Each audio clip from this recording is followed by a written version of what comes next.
Bonjour à tous et bienvenue à notre podcast organisé dans notre semaine Polyfinance.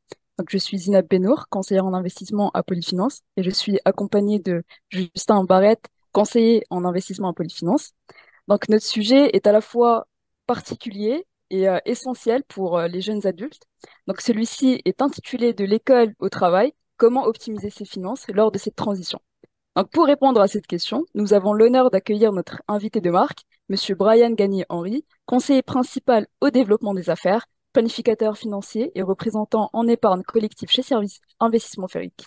Bonjour Brian, c'est un plaisir de vous avoir aujourd'hui avec nous. Merci beaucoup, Zineb. Bonjour, Zineb. Salut, Justin. Évidemment, heureux de pouvoir participer pour la deuxième année consécutive à l'événement du podcast pour souligner la semaine de Polyfinance. En plus de faire ça devant un public, évidemment, c'est le fun. J'ai toujours du plaisir à interagir avec les gens et j'ai hâte de répondre à vos questions à la fin du podcast. Évidemment, le sujet de conversation aujourd'hui est un sujet très important. On va passer du statut d'étudiant à jeune professionnel, qui marque évidemment un point tournant sur le plan des finances personnelles et qui est surtout très important de prendre le temps de prendre des bonnes décisions. On veut bien y réfléchir et arriver là, au but ultime. Tout à fait. Mais avant de se lancer dans le vif du sujet, peux-tu nous décrire un peu c'est quoi la mission de Ferric et comment aidez-vous les étudiants et les jeunes professionnels en génie? Notre objectif, c'est d'accélérer l'autonomie financière des professionnels en génie du Québec, ce qui inclut les étudiants. Donc, tout le monde ici dans la salle qui est admissible. Donc, lorsqu'on parle de FERIC, il est question de deux organismes à but non lucratif. Gestion FERIC et Service d'investissement FERIC. Donc, Gestion FERIC est le manufacturier de fonds, tandis que Service d'investissement Férique est un cabinet de planification financière et un courtier en épargne collective qui offre un accompagnement et du service conseil en matière de choix de fonds fériques et de finances personnelles. Donc justement, plusieurs de nos auditeurs et des étudiants ici présents dans la salle vont bientôt vivre ce moment. Donc, à quoi peuvent-ils s'attendre financièrement et quels sont les principaux éléments qu'ils devront considérer pour construire leur budget? Donc, avant de débuter, je veux préciser que les éléments discutés aujourd'hui ne doivent pas être considérés comme des conseils financiers, mais plutôt ça à stimuler vos réflexions et vous inviter à prendre rendez-vous avec le service conseil chez Service d'investissement Férique. Le premier changement qui est souvent vécu, c'est évidemment l'augmentation des revenus. Et selon une enquête faite par Génome 360, le salaire de base moyen des finissants en génie de 2022 était près de 68 000 par an. Donc, évidemment, beaucoup plus qu'un simple salaire étudiant. Mais cela vient aussi avec des avantages sociaux plus intéressants, comme des boniers, des régimes de retraite, des assurances, etc. Et la fin des études veut évidemment dire la fin d'un projet, mais le début de nouveaux projets. Et là, ça m'amène à poser la question à la salle, à main levée. Je suis curieux d'entendre parler un peu plus de vos projets. Donc, qui ici souhaiterait ou souhaite en fait quitter le nid familial rapidement suite à la fin des études? OK, donc à main levée, je vois à peu près le corps peut-être des gens là, qui sont pressés de partir du nid familial. Par la suite, qui dans la salle souhaiterait éventuellement devenir propriétaire, donc s'acheter une propriété? Donc, OK, je peux voir que la majorité des gens se lèvent la main assez rapidement, là, donc c'est dans leur intérêt. Qui dans la salle aimerait peut-être démarrer une entreprise éventuellement?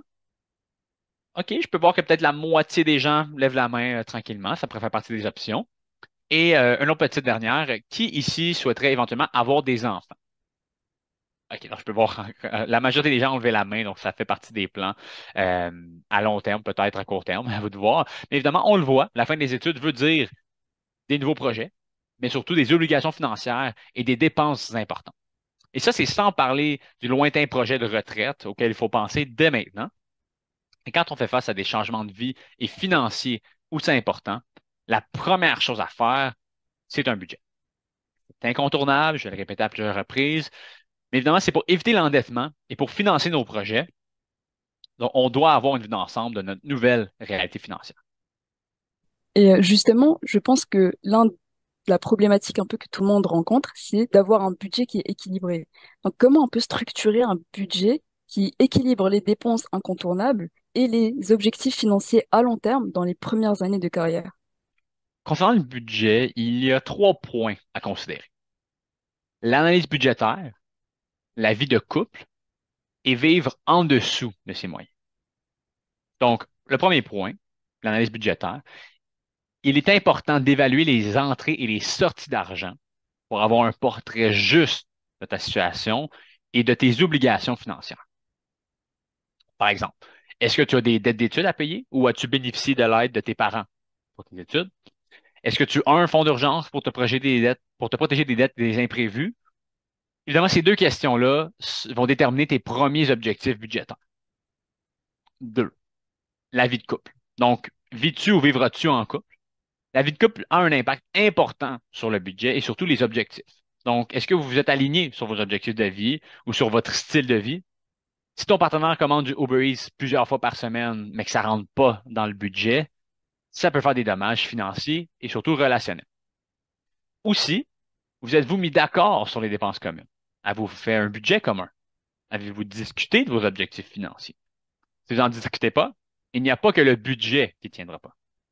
Et il faut aussi aborder la question du partage des dépenses. Et là, je me retourne encore vers le public. Je suis curieux de savoir ce que vous faites en couple, ce que vous allez faire éventuellement en couple. Donc, qui ici, avec son partenaire, aura un compte séparé auquel ils vont séparer les dépenses à 50-50, à main levée. OK, donc je vois un peu moins que le quart des gens, donc quelques personnes qui vont le faire comme ça. Par la suite, toujours avec un compte séparé, mais séparer les dépenses au prorata des revenus. Parfait, donc je vois quelques mains qui se lèvent encore une fois. Et qui ici préfère la formule du compte conjoint où tous les revenus et tous les dépenses iront dans le même compte? Ah, OK, je peux voir quand même que près de la moitié des gens qui partagent cette opinion. Donc, merci évidemment de participer. Donc, comme vous pouvez voir, les générations précédentes favorisaient beaucoup le compte conjoint, mais on voit que les plus jeunes générations sont de plus en plus indépendantes. Mais la question de répartition peut être un enjeu. Donc, il est important d'en discuter avec votre partenaire. Et maintenant, pour le troisième point, concernant un budget équilibré, évidemment, c'est vivre sous ses moyens. Donc, le seul moyen de dégager une marge de manœuvre pour payer ses dettes et financer ses projets à long terme, c'est de vivre sous ses moyens. Et si tu ne connais pas tes entrées et tes sorties, ce sera difficile. Et si tu t'es pas mis d'accord avec ton partenaire, tu vas vivre des embûches à ce sujet. Parfait. Et justement, est-ce qu'il existe des méthodes efficaces pour suivre et contrôler les dépenses quotidiennes sans se sentir réellement dépassé? On peut voir la base en trois points. Premièrement, le budget. Avec ça, tu sais ce que tu peux te permettre. Tu vas moins compter chaque dollar. Tu vas aussi te sentir moins coupable de dépenser parce que tu sais que c'est prévu. C'est encore plus vrai si ton budget surestime tes dépenses, ce qui est recommandé. Deuxième point, se payer en premier. Automatiser l'épargne de ces projets, donc pour le fonds d'urgence, voyage, mise de fonds. L'argent est automatiquement placé, il n'y a aucun effort de ta part et tu ne peux pas la dépenser. Donc, c'est un fardeau de gestion en moins. Et le troisième point, utiliser les outils qui te conviennent. Donc, je dis ça parce que ça peut être un fichier Excel, une application euh, en particulier, tes relevés de carte de crédit, ta carte débit, l'argent comptant dans les enveloppes, peu importe ce qui te convient. L'important, c'est d'avoir des systèmes et des méthodes pour t'aider à mieux gérer tes dépenses. Et il n'y a pas de bonne ou de mauvaise manière de le faire. Donc, choisis évidemment la méthode qui sera durable pour toi, selon qui tu es. Et si tu te sens dépassé, tu as de la misère à maintenir ton budget, tu t'endettes facilement, viens nous voir. On va pouvoir t'aider avec ça. Parfait. Et justement, si on prend en compte le fonds d'urgence, ainsi que nos objectifs, nos dépenses quotidiennes, etc., comment on peut donc se construire un portefeuille totalement équilibré? Donc, je mets l'emphase sur l'importance du fonds d'urgence. C'est une priorité avant n'importe quel autre projet et cela inclut l'achat d'une propriété ou la retraite. Par contre, il y a quelques exceptions. Et je te pose la question, Zineb, par curiosité, connais-tu les exceptions au fonds d'urgence? Non, pas du tout. OK, donc, non, pas du tout parfait, mais c'est pour ça que je suis là. Donc, évidemment, il y a deux exceptions que je vais mentionner par rapport au fonds d'urgence ou quelles obligations on devrait prioriser dans le fonds d'urgence plus spécifiquement. La première, c'est lorsqu'on a accès à un régime collectif avec contribution de la part de l'employeur. Donc, si on ne cotise pas, l'employeur ne cotise pas et on se prive d'argent. Donc, on laisse de l'argent sur la table si on veut, on crache sur un bonus gratuit. La deuxième exception, c'est lorsqu'on a, par exemple, une carte de crédit avec un taux d'intérêt élevé. Évidemment, on va vouloir payer ça le plus rapidement possible pour s'assurer de ne plus avoir de dettes avec des taux aussi hauts. Mais pour revenir au fonds d'urgence, combien il faut mettre de côté? Règle de pouce, entre 3 à 6 mois de dépenses qui est recommandé. Et cela, évidemment, permet de couvrir des dépenses imprévues importantes ou besoins en cas de perte d'emploi, maladie ou invalidité. Et le constituer le plus tôt possible aide à vous protéger de l'endettement. Si vous avez des entrées d'argent imprévues, un cadeau, un remboursement d'impôts, un bonus, profitez-en pour garnir votre fonds d'urgence. Et une autre astuce clé, pour revenir un petit peu sur la question précédente ou la réponse à ma question précédente, automatiser ses cotisations au jour de sa paie. C'est ce qu'on appelle se payer en premier. En épargnant immédiatement cet argent, vous risquez moins de la dépenser ailleurs. Super. Tout à l'heure, vous avez mentionné un peu la dette. De quelle manière un jeune professionnel peut-il aborder la gestion donc de la dette de manière proactive, en particulier avec des prêts étudiants importants, et comment améliorer sa cote de crédit? Donc, toutes les dettes ne sont pas équivalentes. Il est important de bien connaître les caractéristiques de vos dettes pour les gérer de manière optimale. Il y a deux éléments à considérer. Premièrement, le taux du prêt. Donc, plus elle est élevée, plus elle coûtera cher. Deux, l'amortissement. Les dettes de courte durée ont souvent des paiements mensuels plus importants qui grugent une partie importante du budget, ce qui peut impacter votre capacité à payer et à financer d'autres projets. Par contre, ce qui est important de garder en tête, c'est que pour le prêt étudiant, les intérêts sont déductibles d'impôts. Donc, encore ici, être accompagné est judicieux afin de vous aider à prioriser quelle dette payer en premier. En ce qui concerne l'amélioration de la cote de crédit, il y a quelques points que je veux mentionner. Donc, premièrement, on veut payer les mensualités de vos paiements à temps. Sur des cartes de crédit, on veut toujours payer le solde au complet, pas juste le minimum, pas la moitié, l'entièreté idéalement. On veut aussi éviter que le solde excède 30% de la limite de crédit. Au-delà, vous pouvez être considéré comme un risque et affecter votre cote. Et dernier point que j'aimerais mentionner, avoir plus qu'une carte de crédit peut contribuer à améliorer la cote de crédit. Par exemple, ça va nous éviter d'excéder la limite de crédit totale. Ça peut nous aider à démontrer qu'on peut gérer plus qu'une dette à la fois et en même temps se créer des historiques de crédit. Parfait. Donc, vous avez donné un peu un aperçu de comment structurer un budget qui soit équilibré, de faire le suivi, de mettre en place un fonds d'urgence. Mais comment les jeunes professionnels peuvent-ils donc gérer leur budget en optimisant leur situation fiscale, notamment par des investissements et des déductions fiscales? En fait, le budget ne permet pas d'optimiser sa fiscalité. Le budget, c'est la gestion de ses ressources financières. Vous pouvez ensuite augmenter vos revenus ou réduire vos dépenses pour optimiser votre situation budgétaire. L'optimisation fiscale est plus souvent dans le choix des comptes d'investissement et il en existe quelques-uns offrant des avantages fiscaux. Et là, je me retourne vers le public encore une fois. Vous pouvez juste écrire, là, mais c'est quoi les différents types de comptes d'investissement qui pourraient offrir des avantages fiscaux? Donc, j'entends CELIAP, REER, CELI, OK, ben, ça fait pas mal le tour, du moins, de ceux de base. Donc, vous êtes bon, bravo, merci. Donc, oui, le REER, le CELI, la CELIAP, ce sont trois types de comptes qui offrent des avantages fiscaux au moment de cotiser, lors de l'accumulation dans le compte et au moment du retrait. Donc, je vais revoir rapidement chacun.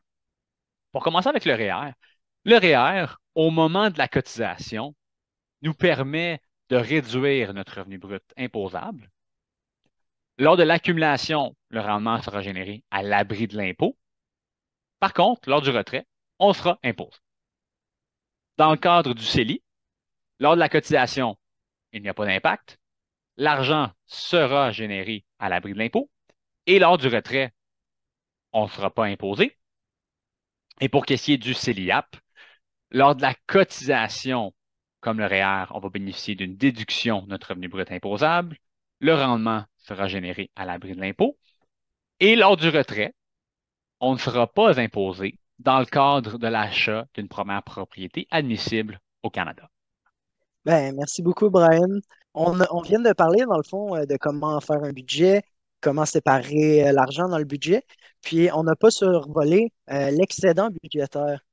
Dans l'excédent budgétaire, comment est-ce qu'on devrait l'investir? Puis surtout pour les jeunes investisseurs ou les personnes rentrant sur le marché du travail, quel compte des trois que vous venez de nommer, dont le CELI, le CELIAP puis le REER, devait être priorisé? Donc, évidemment, aujourd'hui, les jeunes ont beaucoup d'options en termes d'investissement. Tu sais, là, 30 ans, nos parents, il y avait une option, c'était le REER ou rien, ou un compte non enregistré qu'on appelle. Donc, aujourd'hui, les jeunes ont des choix financiers beaucoup plus complexes, mais qui offrent beaucoup plus d'avantages. Donc, je suis curieux de savoir, encore une fois, je me tourne au public, là, si vous auriez à nommer un compte qu'on veut prioriser en premier. C'est-tu le REER, le CELI, le CELIAP? Puis à main levée, qui dit que c'est le CELI? Quand même après la moitié. Qui dit que c'est le REER? Quelques personnes. Et qui dit que c'est le CELIAP? Il y a quelques personnes également. Donc, la majorité pense que c'est le CELI. Quelques personnes pour le REER et le CELIAP. Donc, c'est un peu une question au piège. Il n'y a pas vraiment de compte qu'on veut prioriser. Ça va vraiment dépendre de nos objectifs et de ce qu'on cherche à faire avec notre temps et notre argent. Donc, généralement, le premier objectif, ça va être le fonds d'urgence. Donc, pour celui-ci, le CELI devient une option intéressante à privilégier parce qu'il est surtout flexible et qu'il n'y a pas d'incidence fiscale par rapport à ça.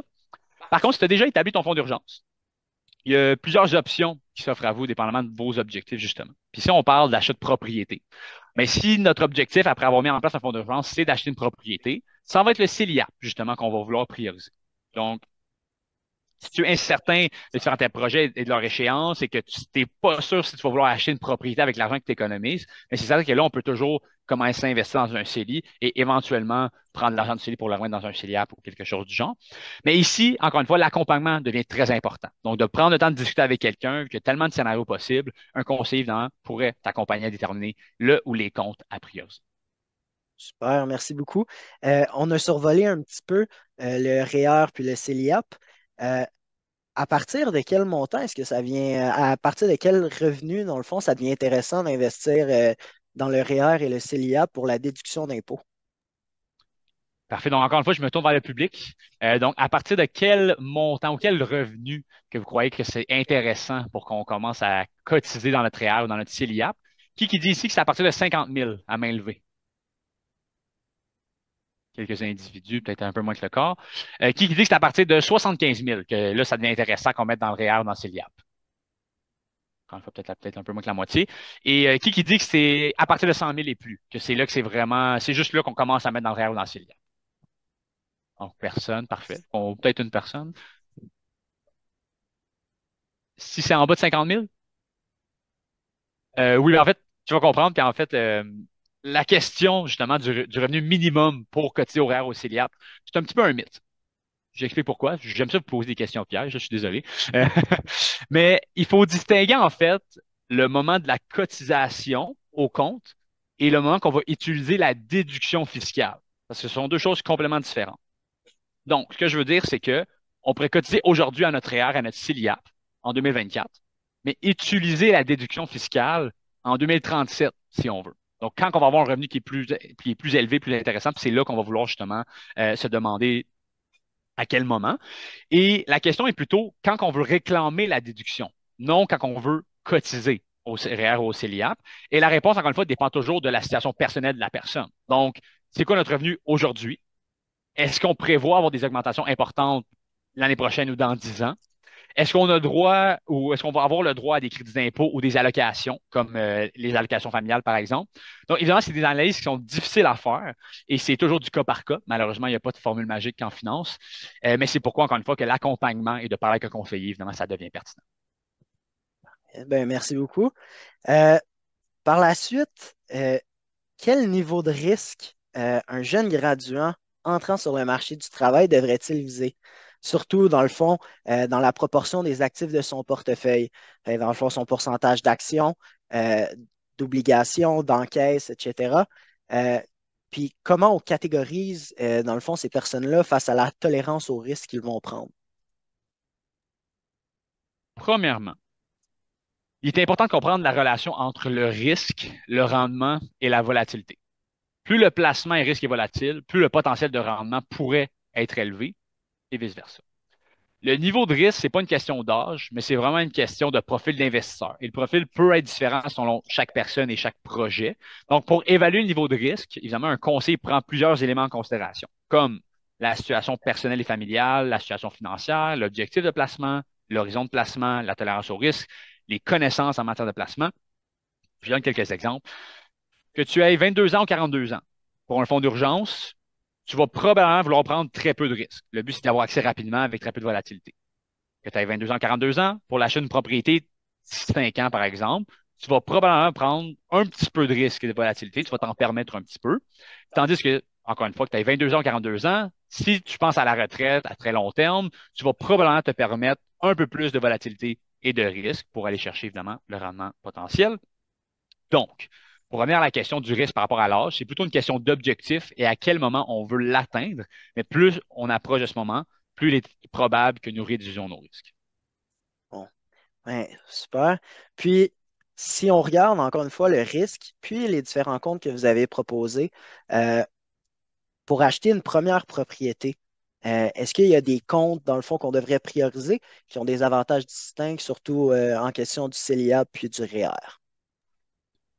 Yes, donc, comme que j'en ai parlé rapidement tantôt, il y a trois options, en fait, qui s'offrent à nous quand on veut accumuler une mise de fonds. Ça commence avec le CELIAP.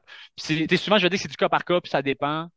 Si on va acheter une propriété, c'est la seule exception à la règle où est-ce que le CELIAP devrait le compte qu'on veut prioriser. Évidemment, ça a été nouvellement créé en 2023.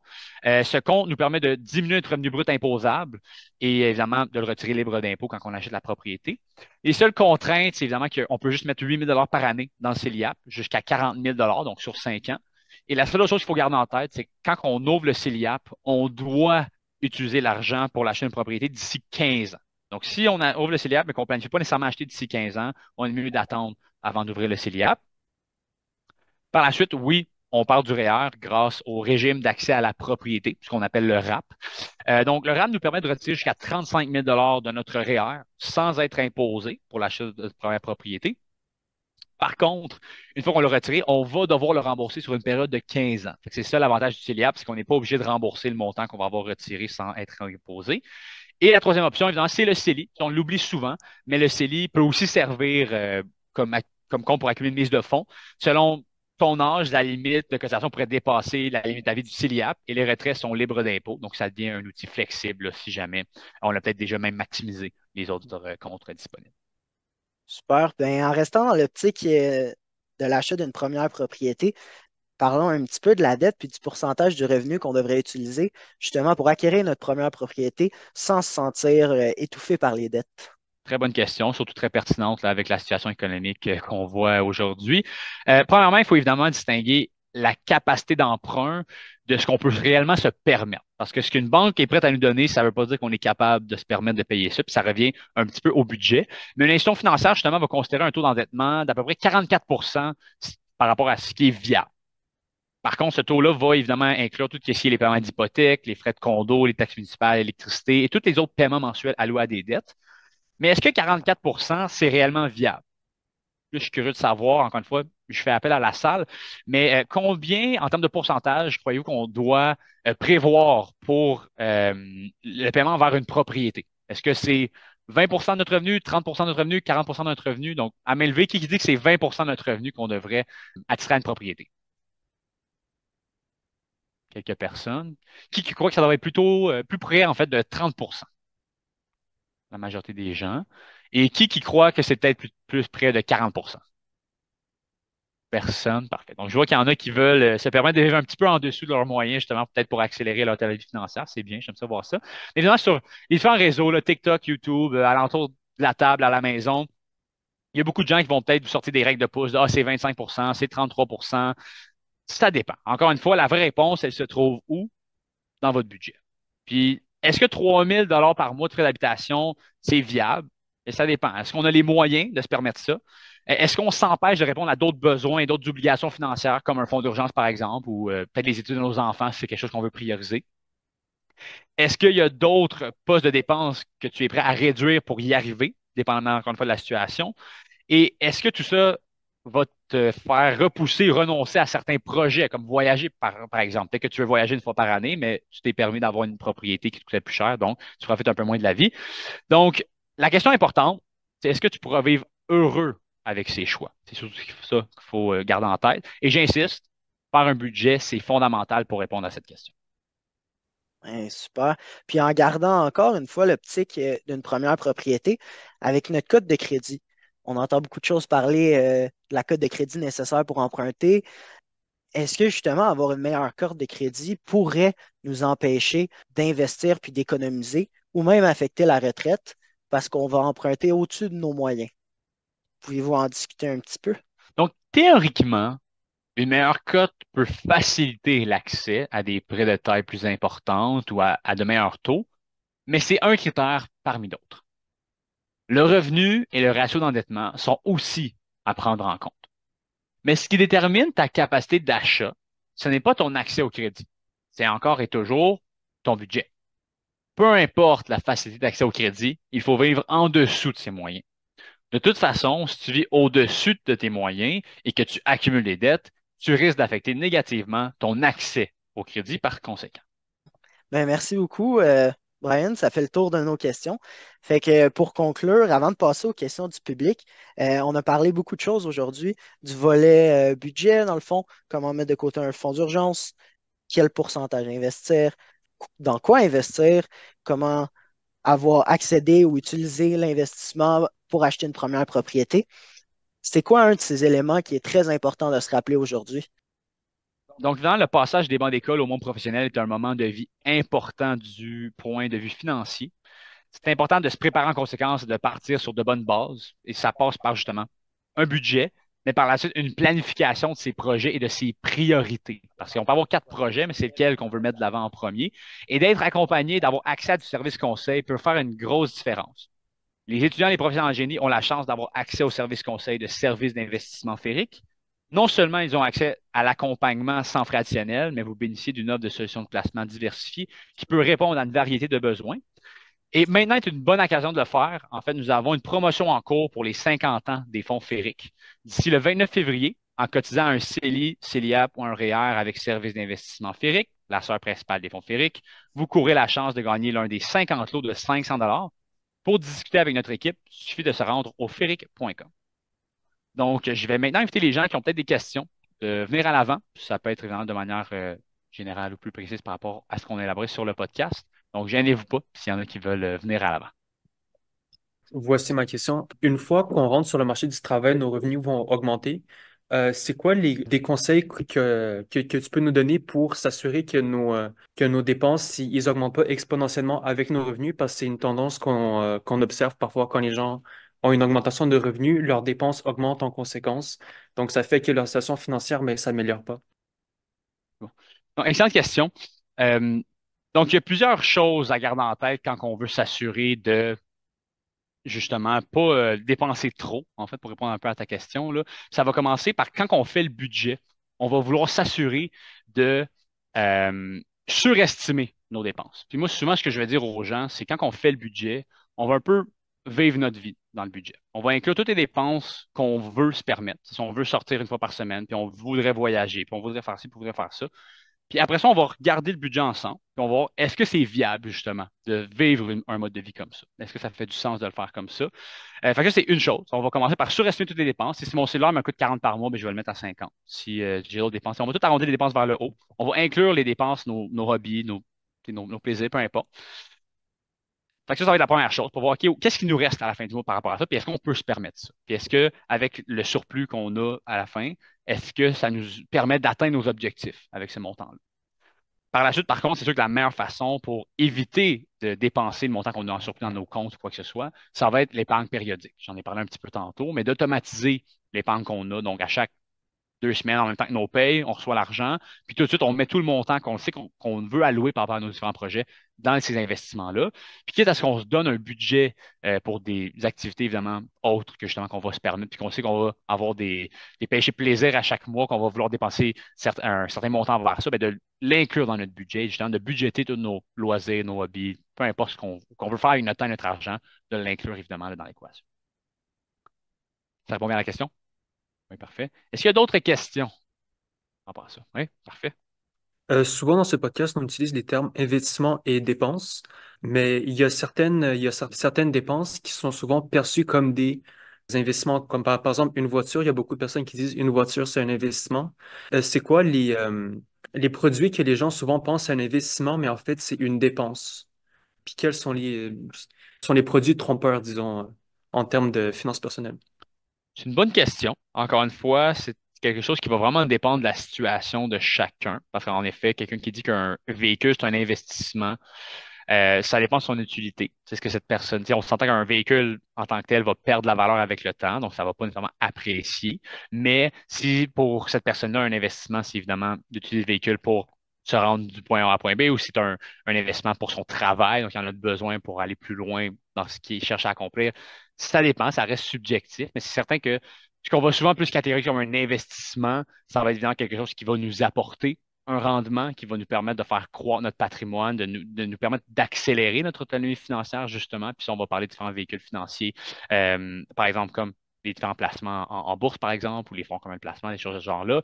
La propriété, ça dépend. Encore une fois, c'est subjectif. Il y en a qui, leur propriété qu'ils vont habiter ne va pas nécessairement être considérée comme un investissement parce que oui, avec le temps, l'immobilier historiquement a pris de la valeur, mais ça ne veut pas dire que ça va continuer d'être le cas dans le futur. Évidemment, je ne dis pas nécessairement le contraire, mais on ne sait jamais. Et évidemment, une propriété a beaucoup de travaux et de maintenance à faire, de réparation. Donc, c'est là que c'est pas juste un actif qui prend de la valeur sans avoir de gestion ou quoi que ce soit. Puis, c'est certain que là, le propriétaire revenu, ça peut être un peu plus vu comme un investissement parce qu'au moins, on a du revenu qui provient de ça. Mais encore une fois, il y a beaucoup là, de gestion et de travail à faire avec ça. Donc, ça dépend de la situation de chacun, mais c'est certain que, de manière générale, l'investissement, ça va être quand on veut en tirer un avantage, surtout à notre flux monétaire, ce qui va nous permettre d'avoir plus d'argent aujourd'hui ou à long terme par rapport à la situation et vraiment de faire croître notre patrimoine. Je ne sais pas si ça répond bien à la question. Oui, ben, j'aurais une question, moi, Brian. C'est quoi l'avantage d'investir notre argent chez Fonds Ferric au lieu de prendre un ETF, par exemple, qui est traité en bourse? Excellente question. Je suis content que tu l'aies posée. Donc, évidemment, la différence, c'est surtout l'accompagnement et le service qui vient avec le service d'investissement Ferric. Parce qu'un ETF, coté en bourse ou un FNB en français, ça va souvent être fait de manière autonome via un compte de courtage. Parce que moi, je prends la décision d'investir dans l'S&P 500, par exemple, puis tant mieux si ça va bien, mais évidemment, il n'y a pas de gestion active nécessairement de la part du gestionnaire, parce que souvent, ça va être géré par un algorithme, le FNB. Tandis que chez les services d'investissement Ferric, il va y avoir des gestionnaires qui vont agir en conséquence des opportunités du marché, de rééquilibrer les portefeuilles également. Donc, ça va surtout venir par rapport à la gestion active des fonds et des portefeuilles, mais en plus de ça, la planification financière et les conseils qui viennent avec, en parlant évidemment avec les conseillers chez Ferric. Super, ça répond à ma question. Merci. Bah, merci beaucoup tout le monde, merci beaucoup Brian pour tous ces éléments de réponse, ces conseils-là. Euh, Bah, je vous souhaite à tous une bonne écoute pour le podcast et merci beaucoup. Au revoir. Merci beaucoup, bye bye. Merci, bonne soirée.